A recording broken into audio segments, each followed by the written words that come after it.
शरीरं सुरूपं तथा वा कलत्रं यशश्चारुचित्रं धनं मेरुतुल्यं मनश्चेन्न लग्नं गुरोरङ्घ्रिपद्मे ततः किं ततः किं ततः किं ततः किं कलत्रं धनं पुत्रपौत्रादि सर्वं गृहं बान्धव सर्वमेतद्धि जातं मनश्चेन्न लग्नं गुरोरङ्घ्रिपद्मे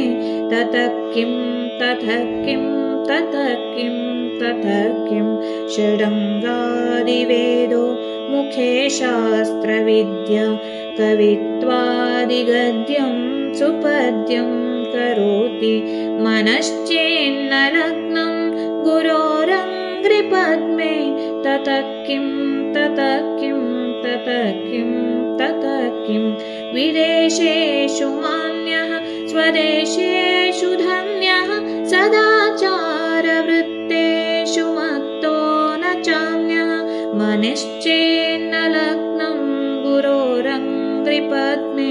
ततः किं ततः किं ततः किं ततः किं क्षमामण्डले भूपभूपालवृन्दै सदा सेवितं यस्य पादारविन्दं मनश्चेन्न लग्नं गुरोरङ्घ्रिपद्मे ततः किं ततः किं ततः किं ततः किं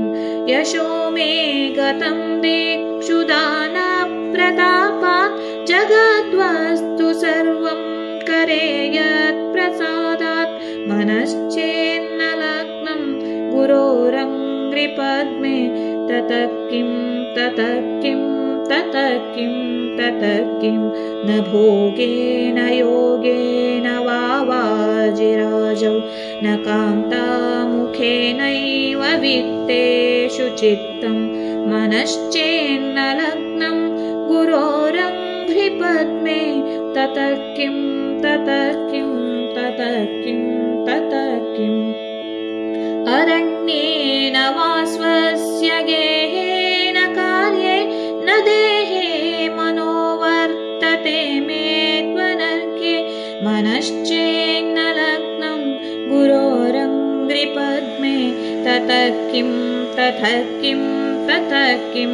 ततः किं गुरोरष्टकं यः पठेत् पुण्यदेहि यतिर्भूपति ब्रह्मचारी च गेहि लभेद्वाञ्छितार्थं पदं ब्रह्म संज्ञं गुरोरुक्तवाक्ये मनो यस्य लग्नं गुरोरुक्तवाक्ये मनो